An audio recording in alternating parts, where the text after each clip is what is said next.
Well, the next major step in Roe v. Wade, this original chart, would be the Casey decision in 1992, which I believe I have here. Yeah, so Casey it's 1992 for 10 a.m. Here, you have to, I didn't actually move it forward much to see, but Leo, when Leo rises, it rises more slowly than other signs. So it would take you well past 10 a.m. to get Virgo rising. So this is likely to hold as is. But what you notice about this moment when the courts imposed some strong limits on Roe at that time, but they kept it in place. And what you notice is that the Saturn position at the time, it was in Aquarius, and it's really not doing that much in terms of challenging the chart. In fact, if anything, it's supporting the law because it's sextile Mars at the time. So it was really, you would probably point to Pluto to some extent. It's not doing much either, really. It's in sextiles. It's the Jupiter. Jupiter at the time was transiting, because here it's shown at 9, but when you look in the ephemeris, it was already working this Mars-Saturn opposition. So when this thing was changed, in a pretty major way, the major planet would have been Jupiter, unless maybe you start saying that the fact that Uranus and Neptune were transiting up here near the Roe planets. But by degree, the most noticeable is Jupiter. Saturn was not that involved. And then you might look further and say, all right, well then why would it be kept? Well, because Saturn is sextile Mars and trining itself. So even though changes were implemented, it continued, right? Then you move to try to analyze what about the, going back to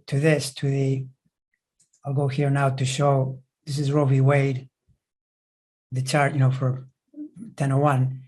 If you look at this chart, it gives you a sense of potential lasting power from the Pluto trine to the Sun at the time of its formation, and then the restrictions or the constant chipping away from Saturn opposing Mars. That's the logic of the original chart, right?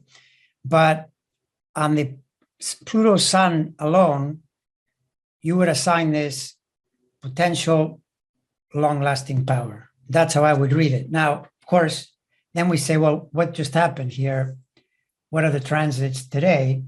What is the most intense transit at the moment to this chart? Well, for that, Saturn, once again, is in Aquarius, like it was back in 1992. It's not in exactly the same degrees. It's a little bit later, but it's in Aquarius. And so Saturn, at the time of this ruling, while not sextiling and Mars and trining itself as intensely as it was, one of the things is we know that it'll backtrack to about 19 in October.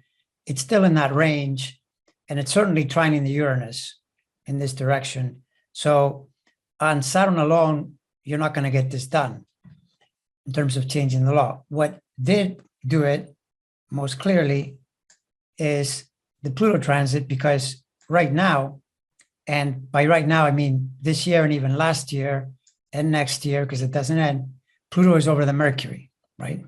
And so you put Pluto over anything, and this, by the way, is the truth of individual charts. If you study astrology long enough, you discover, yeah, that's what Pluto does. Pluto goes around, touches a planet, it changes the domain, usually in a pretty thorough way, because Pluto is the Lord of the underworld, natural connection to Scorpio, rules death. Like I often say to people, if it doesn't kill you, most useful planet, because it changes things in a dramatic way. But then you would have to say, well, all right, well, look what just happened. Pluto conjoins over the Mercury. And in this chart, if I use Aries rising, Mercury goes to ruling Gemini as well as Virgo. Virgo makes perfect sense since it's connections to health house. Gemini would be the letter of the law, the actual nuts and bolts. Along comes Pluto, boom, it destroys it. But has it really destroyed it? Because Pluto at birth in this chart is trine the sun, most obviously because it's 2 degrees from a trine. It's 4 degrees Libra, the sun is 2 degrees Aquarius. The sun is also moving into the trine. It's about 2 days from completing the trine. But Pluto, by geometry, is also trine the Mercury because it's closest to a trine as well to this planet. So Pluto doesn't have a quarrel with Mercury in this chart, right? So then it goes over the Mercury, and you start to get this feeling that this move, it's what I said in yesterday's video that I put on the channel, rather than destroying the law, it has this feeling of you make this move to effectively improve or increase or re-empower the law rather than destroying it completely. Because of the fact that it's Pluto doing this, and the fact that Saturn, for example, is mysteriously or suspiciously or synchronistically or whatever you want to say in the same area that it was doing back in the Casey days, right? And now, of course, then the next question then is, well, great, but if that's true, then where do you project this going? Well, the first thing you notice is that we're in the thick of this transit, right? Pluto over the row Mercury. If you look at the ephemeris for the current time, then let me see if I can get a drawing. So right now, we're in here in this area, right? Right there. So 27 late Capricorn, that's these degrees, 28-19. It's virtually there. I mean, it's a pretty precise conjunction. It's also why, in a sense, it defines the chart. Keep in mind, remember too, that when did this come out? When was the leak of this decision? When the world became aware of what they were about to do? It was back in the spring when Pluto was stationed over these degrees. Back in late April, I believe, in that range. If I'm not mistaken, that's what it was. So look in here, what you notice immediately is Pluto is not done with these degrees. Pluto continues to hack away at these degrees, and you can still see it stationing very close to those degrees in November of 2023. And I wouldn't even reject 2024. By then, it's past those. So 23 is really the most intense. But given the fact that you also have to add a bit of a correction for precession and so forth, I would probably count 24 as well, with Pluto still roaming around those degrees. So that's from the transit alone, right? That it tells you it's by no means a closed issue around it. But then you also realize, well, it's doing that over Mercury. In a sense, you're arguing about the letter of the law. You're arguing about the mechanics of the law because that's what Mercury rules. But you also know that Pluto is moving toward the sun, toward completing the trine, right? And, if I'm reading a person's individual chart and I see this kind of motion, the way I read it is I'd say, well, no, when Pluto gets to your sun, that's good because you have a Pluto sun trine. This is when you're going to really empower yourself. This is when you can manifest the promise of the trine in your life. This is the moment when the power of Pluto can join with your sun energy and manifest, the power of it because it's a trine, right? If it were a square, it's a little more tricky. A square could be problematic if you complete it with Pluto.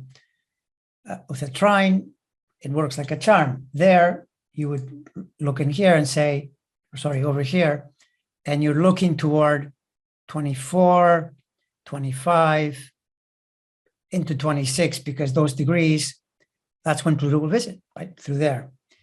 And so this is why in yesterday's video, I said 2 years, within 2 years, 5 at most, this thing is changing, and it's actually moving toward strengthening. Of course, there I am connecting to the idea that I see this original road decision, instead of thinking of it as this isolated law, you know, these people come up with this thing. It's much deeper than that. It's an impulse. It's an impulse to provide a very major and basic freedom to human beings. I mean, it turns out that they're women, but I wish men would stop thinking of men and women and think we're all human and we all want to have freedoms. Stop with the garbage already. So point is, this is an impulse toward that freedom. And it's pretty hard to stop, you know, just because all of a sudden right-wing activist judges decide they're going to do this.